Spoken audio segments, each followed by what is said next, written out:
Good morning friends, my name is doctor Mahesh Sahu. I am physiotherapist, I am from Indore. आज मेरे साथ है doctor Krishna जलोडिया ma'am और रेखा गुप्ता मैम है। रेखा मैम को ऑस्टियोआर्थराइटिस की प्रॉब्लम है, घुटने के जोड़ में गैप कम हो गया है। तो आज हम इनको ट्रीटमेंट दे रहे हैं नी डिकम्प्रेशन मशीन से, जिसका नाम है KD60। KD60 को आज हम इंट्रोड्यूस कर रहे हैं आप लोगों के साथ। अब देखिए, ये इस तरह की ये मशीन होती है। ये मशीन जो है ये नी को डिस्ट्रैक्ट करता है, जिससे नी जॉइंट में जो गैप कम हो गया है वो गैप बढ़ाया जाता है। इस वाले पोर्शन को हम काफ बेल्ट बोलते हैं। ये कफ है, इसमें आप जैसे बीपी नापते हैं उस तरह से ये प्रेशर कफ होता है, जिसकी वजह से आप इसके टाइटनेस या को आप इम्प्रूव कर सकते हो या कम कर सकते हो। और this is the thigh belt. This is the part of machine जिसकी वजह से हम नी के गैप को हम बढ़ाते हैं। इसका कंप्यूटर सिस्टम जो है, मॉनिटर जो है वो ये रहा, और यहाँ से ये सारा का सारा मशीन ऑपरेट होता है। इस मशीन के बारे में डॉक्टर कृष्णा जलोडिया मैम बताने वाली है। Over to you ma'am. Sir सबसे पहले सॉफ्टवेयर में हम लोग जाकर नी डिकम्प्रेशन प्रोग्राम को सिलेक्ट करेंगे। मैम को जिसे ऑस्टियोआर्थराइटिस नी है, तो अभी हम प्रोटोकॉल 1 सिलेक्ट करेंगे।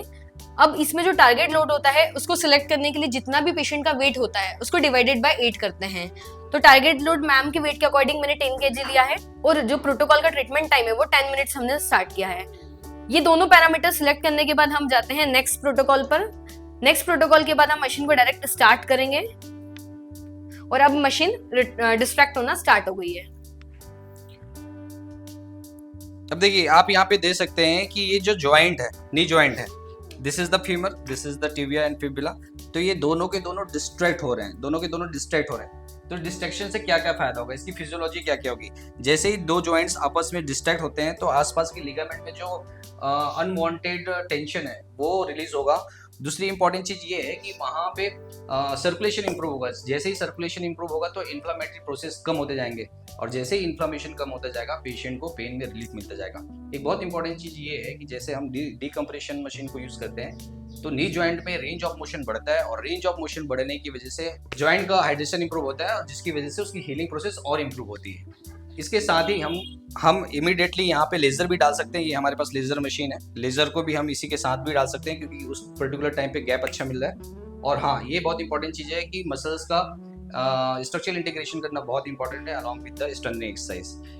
तो इस मशीन का बहुत ही अच्छा रिजल्ट हमको मिल रहा है, स्पेशली ऑस्टियोआर्थराइटिस के केस में, स्प्रेन स्ट्रेन के केस में, या लिगामेंट इंजरी के केसेस में। इस तरह के केसेस में, नी जॉइंट के सारे केसेस में हमको इस मशीन से काफी अच्छा रिजल्ट मिल रहा है। ऑस्टियोआर्थराइटिस जिसमें गैप कम हो जाता है, ये बहुत ही कॉमन और डिजेनरेटिव प्रॉब्लम है जो आजकल सभी घरों में 1 से 2 पेशेंट्स रहते हैं। इसमें तो आप यूज कर ही सकते हैं। साथ ही साथ जैसे ACL इंजरी है, स्पोर्ट्स इंजरी है, PCL इंजरी है, मेनिस्कल इंजरी है, लिगामेंट इंजरी है, मसल में स्ट्रेन है, स्प्रेन है, इस तरह के केसेस में भी ये मशीन काफी इफेक्टिव है। इस मशीन को यूज करने से पहले हम जनरली पेशेंट का एक एक्सरे निकलवाते हैं in case of osteoarthritis.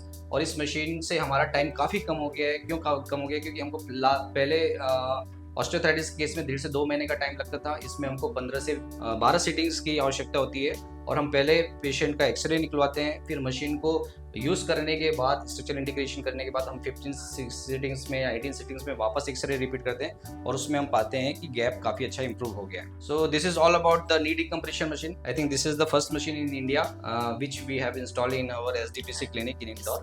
So this is all about today. Thank you so much.